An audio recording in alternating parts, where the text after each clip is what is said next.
ಇನ್ಸ್ಟಾಗ್ರಾಮಲ್ಲಿ ತುಂಬ ಫೇಮಸ್ಸಾಗಿ ಓಡ್ತಿರೋ ಅಂಥ ತಿರಮಿಸುನ ಟ್ರೈ ಮಾಡ್ತಾಯಿದ್ದೀನಿ. ಆ ಒಂದು ರೆಸಿಪಿ ನಿಮ್ಮ ಜೊತೆ ಶೇರ್ ಮಾಡ್ತಾಯಿದ್ದೀನಿ. ಹೇಗೆ ಮಾಡೋದು ಅಂತ ನೋಡೋಣ. ಫಸ್ಟಿಗೆ ಮಿಕ್ಸಿ ಜಾರ್ ತೊಗೊಂಡಿದ್ದೀನಿ. ಮಿಕ್ಸಿ ಜಾರಿಗೆ ಪನ್ನೀರನ್ನ ಹಾಕ್ಕೊಂಡಿದ್ದೀನಿ ಕಟ್ ಮಾಡ್ಕೊಂಡು. ಹಾಗೆ 2 ಕ್ಯೂಬ್ ಚೀಸನ್ನು ಹಾಕ್ಕೊಂಡಿದ್ದೀನಿ. ಹಾಗೆ ಒಂದು ಬಟ್ಲು ಫ್ರೆಶ್ ಕ್ರೀಮ್ನ ಹಾಕ್ಕೊಂಡಿದ್ದೀನಿ. ಒಂದು 4ರಿಂದ 5 ಟೇಬಲ್ ಸ್ಪೂನ್ ಹನಿನ ಹಾಕ್ಕೊಂಡಿದ್ದೀನಿ. ಹಾಗೆ ಫ್ಲೇವರ್ ಅಥವಾ ಎಸೆನ್ಸಿಗೋಸ್ಕರ 1 ಸ್ಪೂನ್ ವೆನಿಲಾ ಎಸೆನ್ಸ್ನ ಹಾಕ್ಕೊಂಡಿದ್ದೀನಿ. ಈಗ ಇದನ್ನು ನೀಟಾಗಿ ರುಬ್ಕೋತಾ ಇದ್ದೀನಿ. ಈ ಥರ ತಿಕ್ ಪೇಸ್ಟ್ ಆಗುತ್ತೆ, ತುಂಬ ತೆಳ್ಳಗಾಗಲ್ಲ.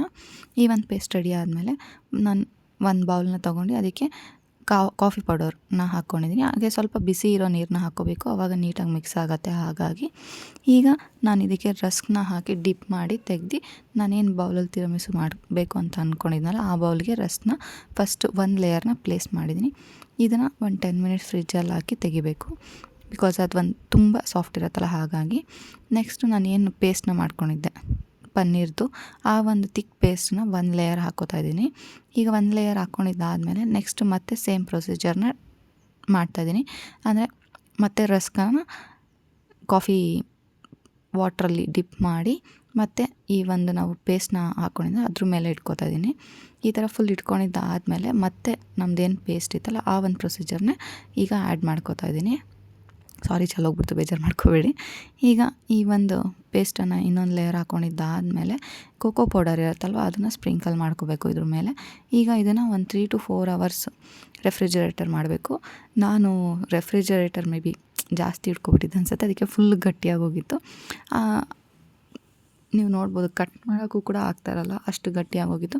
ಆದರೆ ಒಂದು 10 to 15 ಮಿನಿಟ್ಸ್ ಆದಮೇಲೆ ಕಟ್ ಮಾಡಿದ್ರೆ ನೀಟಾಗಿ ಕಟ್ಟಾಯಿತು. ನನಗಂತೂ ಸಖತ್ ಇಷ್ಟ ಆಯಿತು ಅಂತ ಹೇಳ್ಬೋದು. ಒಂದಿಷ್ಟು ಪಾಸಿಟಿವ್ನೂ ಬಂದಿತ್ತು ಇನ್ಸ್ಟಾಗ್ರಾಮಲ್ಲಿ, ನೆಗೆಟಿವ್ನೂ ಬಂದಿತ್ತು. ಬಟ್ ನನಗೆ ಪಾಸಿಟಿವೇ ಅಂತ ಅನ್ನಿಸ್ತು. ಅಂದರೆ ಟೇಸ್ಟು ಎಲ್ಲ ಲೈಕ್ ಬಟರ್ ಸ್ಕಾಚ್ ಫ್ಲೇವರ್ ಬರ್ತಾಯಿತ್ತು. ತುಂಬ ಅಂದರೆ ತುಂಬ ಚೆನ್ನಾಗಿತ್ತು. ತುಂಬ ಏನೋ ಡೆಸರ್ಟ್ ತಿನ್ನಬೇಕು ಅಂತ ಅನ್ನಿಸ್ತು. ಇದನ್ನು ಪಟ್ ಅಂತ ಏನಾಗಲ್ಲ, ಒಂದು 4 to 5 hours ಆಗುತ್ತೆ, ಮಾಡ್ಕೊಂಡು ತಿನ್ಬೋದು. ಟೇಸ್ಟಿಯಾಗಿ ಚೆನ್ನಾಗಿ ಇತ್ತು ಅಂತ ಹೇಳ್ಬೋದು. ಐ ಪ್ರೋಟೀನ್ ಇರುವಂಥ ಒಂದು ತಿರಮಿಸು. ನಿಮಗೋಸ್ಕರ ಇದೇ ಥರ ಒಳ್ಳೆ ವೀಡಿಯೋಸ್ಗೆ ನನ್ನ ಚಾನಲ್ನ ಸಬ್ ಮಾಡ್ಕೊಳ್ಳಿ, ಶೇರ್ ಮಾಡಿ, ಕಮೆಂಟ್ ಮಾಡಿ, ಲೈಕ್ ಮಾಡಿ. Thank you so much.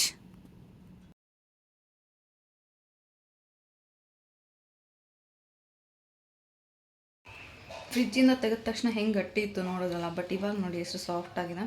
ನಿಜ ಟೇಸ್ಟ್ ಚೆನ್ನಾಗಿದೆ. ಮನೇಲೆ ಎಷ್ಟು ಈಸಿಯಾಗಿ ತಿರಮಿಸು ಮಾಡ್ಬೋದು ಅಂತ ನಿಜ ಗೊತ್ತಿರಲಿಲ್ಲ. ಟೇಸ್ಟಿಯಾಗಿ ಸಕ್ಕತ್ತಾಗಿ ಬಂದಿದೆ ಅಂತ ಹೇಳ್ಬೋದು.